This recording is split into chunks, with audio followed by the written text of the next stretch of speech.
Voici la lecture de la Bible.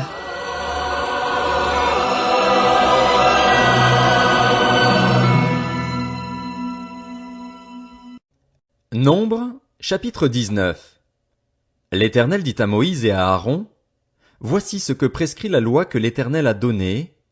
Parle aux Israélites et qu'ils t'amènent une vache rousse sans tache, sans défaut corporel, qui n'ait jamais encore porté de joug. Vous la remettrez au prêtre Éléazar. Il la fera sortir du camp et on l'égorgera devant lui. Le prêtre Éléazar prendra du sang de la vache avec le doigt et il en aspergera 7 fois le devant de la tente de la rencontre. On brûlera la vache sous ses yeux. On brûlera sa peau, sa viande et son sang, ainsi que ses excréments. Le prêtre prendra du bois de cèdre, de l'hysope et du cramoisi, et il les jettera au milieu des flammes qui brûleront la vache. Le prêtre lavera ses vêtements, il lavera son corps dans l'eau, puis il rentrera dans le camp. Il sera impur jusqu'au soir. Celui qui aura brûlé la vache lavera ses vêtements et son corps dans l'eau. Il sera impur jusqu'au soir. Un homme pur rassemblera les cendres de la vache et les déposera à l'extérieur du camp, dans un endroit pur. On les gardera pour l'assemblée des Israélites afin de les utiliser pour faire l'eau de purification. C'est une eau expiatoire. Celui qui aura rassemblé les cendres de la vache lavera ses vêtements. Il sera impur jusqu'au soir. Ce sera une prescription perpétuelle pour les Israélites et pour l'étranger en séjour parmi eux. Si quelqu'un touche un cadavre, celui d'un être humain quel qu'il soit, il sera impur pendant 7 jours. Il se purifiera avec cette eau le 3e et le 7e jour, et il sera pur. En revanche, s'il ne se purifie pas le 3e et le 7e jour, il ne sera pas pur. Toute personne qui touche un cadavre, celui d'un être humain mort, sans se purifier rend impur le tabernacle de l'Éternel. Elle sera exclue d'Israël. Comme l'eau de purification n'a pas été versée sur elle, elle est impure et son impureté reste sur elle. Voici la loi. Lorsqu'un homme mourra dans une tente, toute personne qui entrera dans la tente ou s'y trouvera sera impure pendant 7 jours. Tout récipient ouvert, sur lequel il n'y a pas de couvercle attaché, sera impur. Toute personne qui touchera dans les champs un homme tué par l'épée ou mort de manière naturelle, des os humains ou un tombeau, sera impur pendant 7 jours. On prendra, pour la personne impure, des cendres de la victime expiatoire qui a été brûlée et on mettra dessus de l'eau vive dans un vase. Un homme pur prendra de l'hysope et la trempera dans l'eau. Puis il en aspergera la tente, tous les ustensiles, les personnes qui sont là ainsi que la personne qui a touché des os, un homme mort de manière violente ou naturelle ou un tombeau. Celui qui est pur aspergera la personne impure le 3e et le 7e jour, et il la purifiera le 7e jour. Il lavera ses vêtements, se lavera dans l'eau, et le soir il sera pur. Un homme impur qui ne se purifiera pas sera exclu de l'assemblée, car il rend impur le sanctuaire de l'Éternel. Comme l'eau de purification n'a pas été versée sur lui, il est impur. Ce sera pour eux une prescription perpétuelle. Celui qui fera l'aspersion avec l'eau de purification lavera ses vêtements, et celui qui touchera l'eau de purification sera impur jusqu'au soir. Tout ce que touchera la personne impure sera impur et, si quelqu'un la touche, il sera impur jusqu'au soir.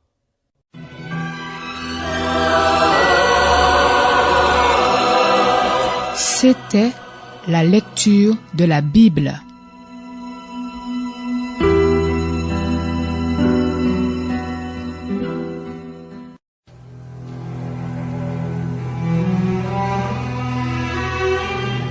Voici la lecture de la Bible.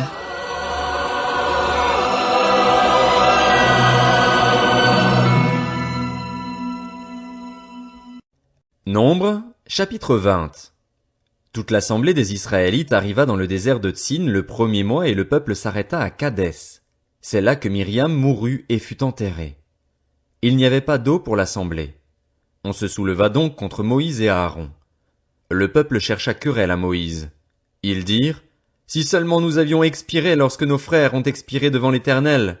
Pourquoi avez-vous fait venir l'assemblée de l'Éternel dans ce désert? Est-ce pour que nous y mourions, nous et notre bétail? Pourquoi nous avez-vous fait quitter l'Égypte, si c'est pour nous amener dans cet endroit de malheur? Ce n'est pas un endroit où l'on puisse semer, et il n'y a ni figuier, ni vigne, ni grenadier, ni eau à boire. » Moïse et Aaron s'éloignèrent de l'assemblée pour se rendre à l'entrée de la tente de la rencontre.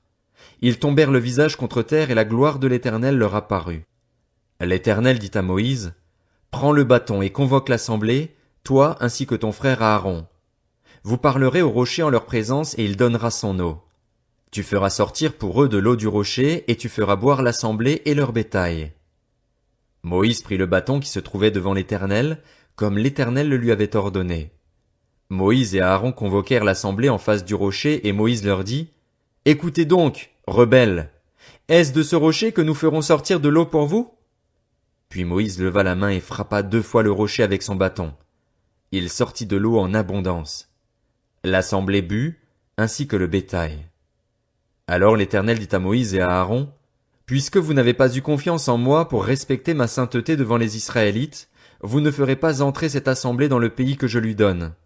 Ce sont les eaux de Mériba parce que les Israélites contestèrent avec l'Éternel, et sa sainteté fut reconnue parmi eux. » De Kadès, Moïse envoya des messagers au roi d'Édom pour lui annoncer, « Voici ce que dit ton frère Israël. Tu sais toutes les souffrances que nous avons éprouvées. Nos ancêtres sont descendus en Égypte et nous y avons habité longtemps.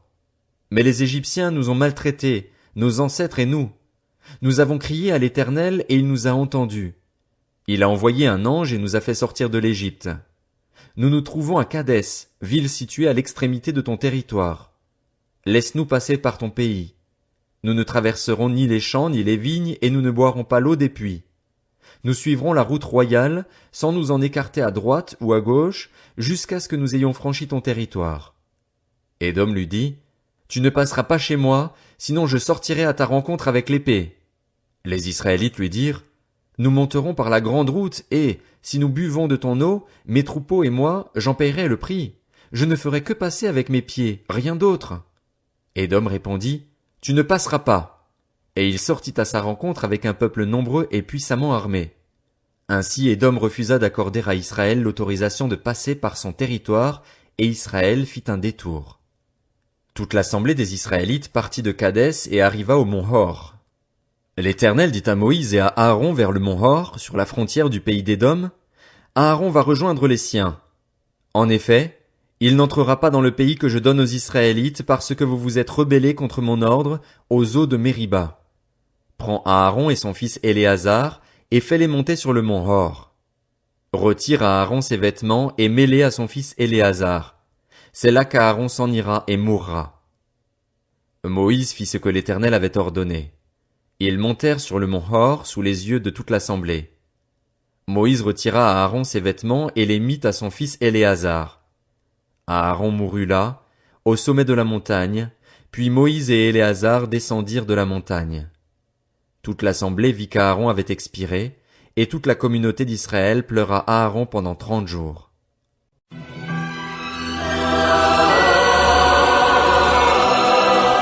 C'était la lecture de la Bible.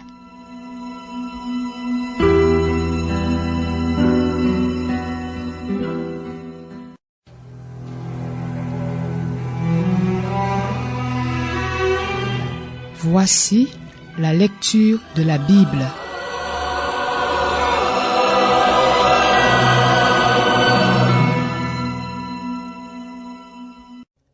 Nombre, chapitre 21.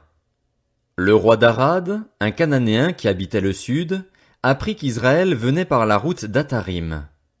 Il combattit Israël et emmena des prisonniers. Alors Israël fit ce vœu à l'Éternel, « Si tu livres ce peuple entre mes mains, je vouerai ces villes à la destruction. » L'Éternel exauça Israël et lui livra les Cananéens. On les voua à la destruction, ainsi que leurs villes, et l'on appela cet endroit Horma. Ils partirent du mont Hor par le chemin de la mer des roseaux pour contourner le pays d'Édom. Le peuple s'impatienta en route et parla contre Dieu et contre Moïse. « Pourquoi nous avez-vous fait quitter l'Égypte, si c'est pour que nous mourions dans le désert?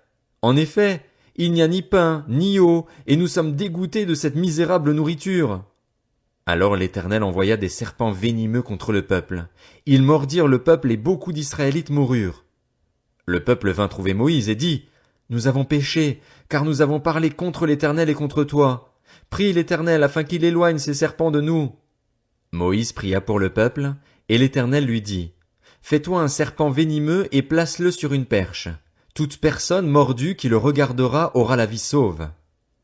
Moïse fit un serpent en bronze et le plaça sur une perche. Toute personne qui avait été mordue par un serpent et regardait le serpent en bronze avait la vie sauve. Les Israélites partirent et campèrent à Oboth. Ils partirent d'Oboth et campèrent à Idjéabarim, dans le désert qui se trouve vis-à-vis de Moab, du côté du soleil levant. Partis de là, ils campèrent dans la vallée de Zéred. Partis de là, ils campèrent de l'autre côté de l'Arnon, rivière qui coule dans le désert en sortant du territoire des Amoréens. En effet, l'Arnon forme la frontière de Moab, entre Moab et les Amoréens. C'est pourquoi il est parlé, dans le livre des guerres de l'Éternel, de Vaheb en Supha et ses torrents, de l'Arnon et le cours de ses torrents, qui s'étend du côté d'Ar et touche la frontière de Moab. De là ils allèrent à Bir. C'est à ce puits que l'Éternel dit à Moïse, « Rassemble le peuple, que je leur donne de l'eau. » Alors Israël chanta ce cantique, « Monte, puits, chantez en son honneur, puits que des princes ont creusé, que les grands du peuple ont creusé avec le sceptre, avec leurs bâtons. » Du désert ils allèrent à Matana, de Matana à Nahaliel, de Nahaliel à Bamoth, de Bamoth à la vallée qui se trouve dans le territoire de Moab, vers le sommet du Pisga, d'où l'on domine le désert. Israël envoya des messagers à Sion, le roi des Amoréens, pour lui dire, « Laisse-moi passer par ton pays. Nous n'entrerons ni dans les champs ni dans les vignes, et nous ne boirons pas l'eau des puits. Nous suivrons la route royale jusqu'à ce que nous ayons franchi ton territoire. » Sion n'accorda pas à Israël l'autorisation de passer sur son territoire. Il rassembla tout son peuple et sortit à la rencontre d'Israël dans le désert. Il vint combattre Israël à Jahatz. Israël le frappa du tranchant de l'épée et s'empara de son pays depuis la rivière de l'Arnon jusqu'au torrent de Jabbok, jusqu'à la frontière avec les Ammonites. En effet, la frontière des Ammonites était fortifiée. Israël prit toutes les villes et s'établit dans toutes les villes des Amoréens, à Hesbon et dans toutes les villes qui en dépendaient. Hesbon était la capitale de Sion, le roi des Amoréens. Il avait fait la guerre au précédent roi de Moab et s'était emparé de tout son pays jusqu'à l'Arnon. C'est pourquoi les poètes disent « Venez à Hesbon, que la ville de Sion soit reconstruite et fortifiée. Oui, un feu est sorti de Hesbon, une flamme est sortie de la ville de Sion. Elle a dévoré Ar Moab, les habitants des hauteurs de l'Arnon. Malheur à toi, Moab, tu es perdu, peuple de Kémosh. Il a fait de ses fils des fuyards et il a livré ses filles comme prisonnières à Sion, le roi des Amoréens. Nous avons lancé nos flèches contre eux. De Hesbon à Dibon, tout est détruit. Nous avons étendu nos dévastations jusqu'à Nophar, jusqu'à Médeba. » Israël s'établit dans le pays des Amoréens. Moïse fit faire une reconnaissance à Jaézer, et ils prirent les villes qui en dépendaient et chassèrent les Amoréens qui s'y trouvaient. Ils changèrent ensuite de direction et montèrent par la route du Basan. Og, le roi du Basan, sortit à leur rencontre avec tout son peuple pour les combattre à Édréi. L'Éternel dit à Moïse, « N'aie pas peur de lui, car je le livre entre tes mains ainsi que tout son peuple et son pays. Tu le traiteras comme tu as traité Sion, le roi des Amoréens qui habitait à Hesbon. » Ils le battirent, lui, ses fils et tout son peuple, sans laisser un seul survivant, et ils s'emparèrent de son pays.